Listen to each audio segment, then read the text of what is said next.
Hey, what's up, everybody? Today we're going to talk about the second week of the Cowboys OTAs. Is it serious? I love that sound. It's Cowboy time. Alright, so I tried to put this video out there yesterday, but there was some kind of malfunction with YouTube. They never got back to me, so I'm reshooting the video, okay? But it is full of really good information for you guys. Alright, so the first thing, there's a lot of things that we learned from the second week of OTAs, a lot of sneak peeks and little news tidbits that are very interesting. All right, so first thing we want to talk about is the overall team speed of the Cowboys. All right, so the team speed has improved over the last 2 to 3 draft classes. This draft class really improved significantly, and just the whole team speed has really improved. We're talking about offense, defense, and special teams. Reminiscent of the Jimmy Johnson era Cowboys, there was a lot of speed on the field, and it really helped, be that that wild card on the field, that X factor. Okay. The other thing we want to talk about is the offensive line moving forward. So Connor Williams still getting snaps at left tackle. Tyron Smith, getting some breaks there. Connor McGovern still working at center and the left guard position. So you're getting some good cross training. I think this is also a sneak peek of things to come. All right, mainly we're talking about Connor Williams getting snaps there at left tackle, but assuming, we are kind of assuming, but that there will be some sort of tackle change next season, whether that's Lyle Collins letting him walk, because he's probably going to earn more money than what the Cowboys are willing to give him for the level of play that he's given us at tackle. All right. So that could mean a move for Connor Williams to the right tackle position. It's also possible that you think about, moving Connor Williams to left tackle and then moving an aging Tyron Smith to right tackle. All right, so we'll see what happens there. Either way, I think in 2020 you're going to see Connor Williams playing at tackle. Connor McGovern, the McGovernator, he's going to be ready to go, rock and roll. So you have solid depth there, knock on wood, but if something happens to one of the guards or the center, Travis Frederick, we got to see how he goes, the progression. He's still going through it. He'll be ready to go. All right, so the depth at the offensive line has improved immensely. There was a time where we just had a bunch of players there that you were really holding your breath. Gone are the days of having to, think about putting in somebody like a Chaz Green, the worst lineman we've drafted in decades. All right, and that's a real thing. Dude, that guy was a total disaster. But the Cowboys have learned from that, and they've really honed their skills with the offensive lineman that they're drafting. All right. Now, another sneak peek that we got here is some little information that we got from Kellen Moore, and that's in regards to how the offense is going to operate, how they're going to manage. I guess it's a three-headed beast, John Kitna, Kellen Moore, and Dak Prescott. So Kellen Moore said he's going to be calling the plays from the sideline. So that means he'll have close interaction and instant interaction with Dak Prescott coming on and off the field. So that's good. He'll be on the sideline. Conversely, John Kitna, he'll be up in the booth. So he'll be in Kellen Moore's ear, giving some thought on the plays. The defense is giving you this. Maybe we should call this play. Or the defense is doing this. How about we run a bootleg with Dak? How about we do this? How about we run an RPO here? Just some food for thought, some things that he'll be able to relay to, Kellen Moore. So I think this is going to be a very good marriage for the three of these guys. All right. Also, this past Wednesday, they installed the red zone plays. So very good there that you're hearing them, installing the plays. They've added some different verbiage. This is something that the Cowboys really had a problem with last season.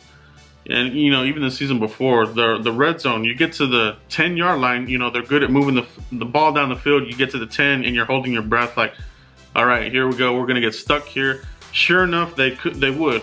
And then you would kick a field goal and hope that Maher would make the field goal. So there were a lot of games there where if the Cowboys were able to punch it in the red zone, they would have won more games and they would have won games more decisively. All right, so the red zone woes, hopefully they'll get that ironed out, but it's good to hear that they're, working on that diligently. All right. The other thing that we're seeing, the offensive line is more on the move. We're talking about, guards that are pulling, trap plays, getting to the second level. All right, so take advantage of your players' skill sets. All right, so Kellen Moore and Mark Colombo working in unison in that regard. You know, these guys are not just, you know, guys that need to stay, you know, at a static position. You know, these guys can get out into space, get to the second level, and knock people around. And that's what they want, man. Linemen like these offensive linemen they love to get out there and smash people in the mouth. So if they're able to do that, this offense is going to be rocking and rolling. All right. So, and that's the thing about Kellen Moore. He wants to get your players in the best positions to succeed. And I think, you know, that's kind of something that some coaches like to say, but I think Kellen Moore really will try to do that. Scott Linehan, his plays just got a little bit too finesse, too predictable.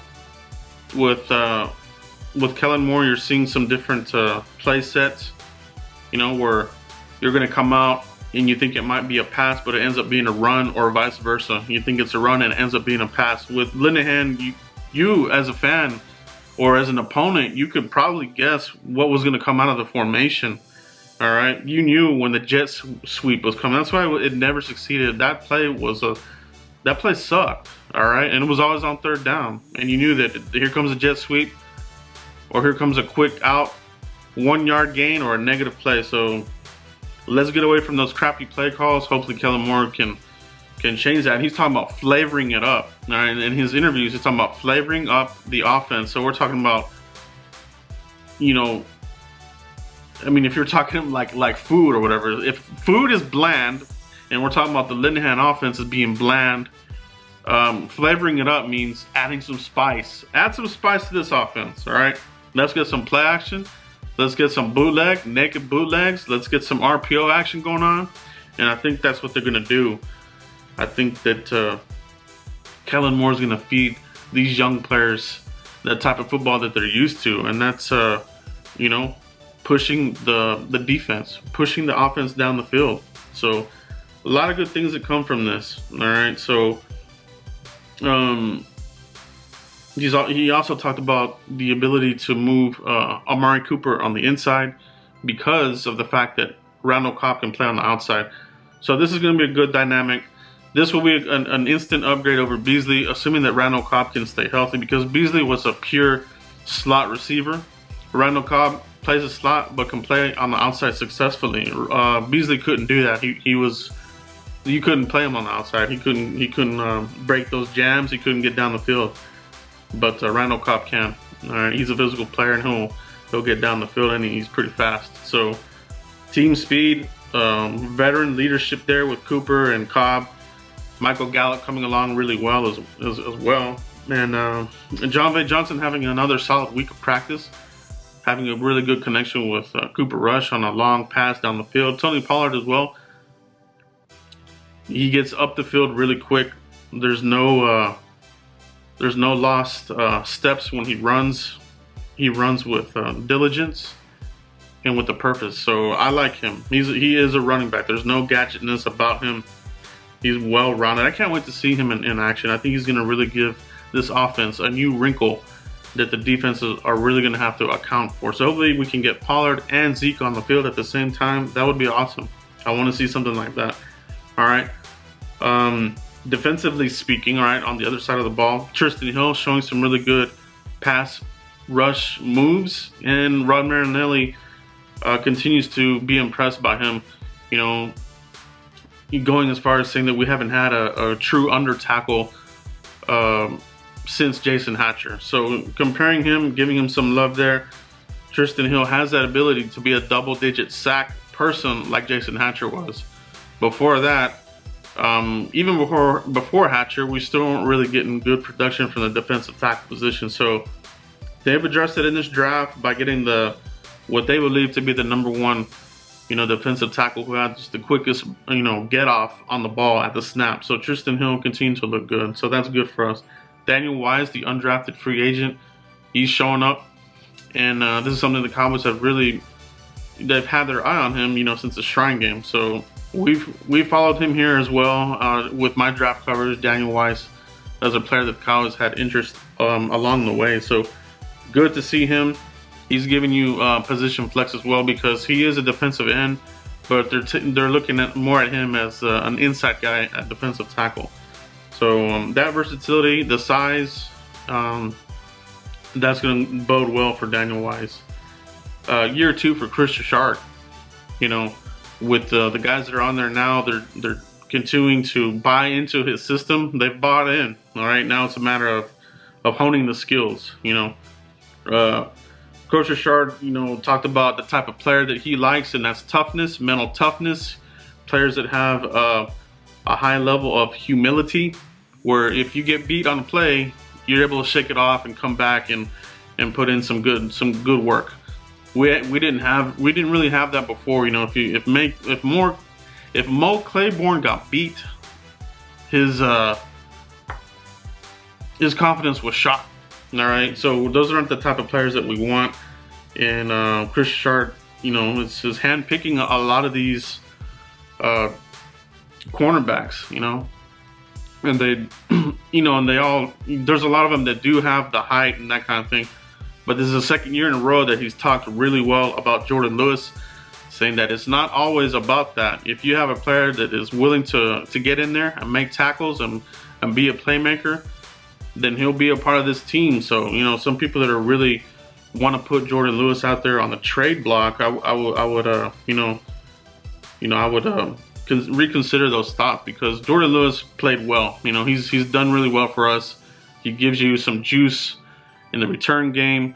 They used him a little bit on offense, and he won that game for you against the Saints. That was a close game.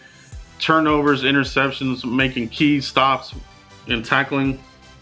He's a good player. All right, I want to keep Jordan Lewis. His philosophy, they asked him what Kris Richard's philosophy was. He said is to eliminate the big play, get the ball, get people on the ground, and have a great time doing it. All right, play as one, play as a brotherhood, as a tribe, playing for one another. Okay, so this is something that you saw with the Legion of Boom, and you're seeing it with the Cowboys. I think, you know, you're seeing that type of mentality. Now, with year 2, I think they're really going to pound the table to force turnovers, you know, punch the ball out, that kind of thing. I think Cheeto is really good at, probably one of the better ones that would really try to knock that ball out. But if we can get all the secondary players to with that mindset, we're going to be in business getting the ball on turnovers. All right. We'll close it out with a question here that I saw on DallasCowboys.com. Who's going to have the bigger impact, Robert Quinn or Randall Cobb? Both have injury history. If you can get good games out of them, they're going to be major players. You know, if Quinn can have a good defensive year, double-digit sacks, he's going to help out that defense, your tackles, DeMarcus Lawrence, and vice versa. Randall Cobb, if you can get good games out of him where he stays healthy for the most part, this offense will be playing at another level. All right, we're already pretty good with Gallup and Cooper and Zeke. But if Randall Cobb can add another, you know, piece of that puzzle and give you some extra juice and spark on that offensive side, you'll be all right. But let me know who you guys think will be the bigger impact, Robert Quinn or Randall Cobb. But that's all I have right now, guys. The latest news and tidbits from week 2 from OTAs. We have another week coming up here of OTAs, and we'll cover that, and I'll give you the latest news on that. But appreciate it, guys. If you like this video, hit like. I really appreciate it. And continue to like, subscribe, and share. I'll see you for the next video, guys. Peace.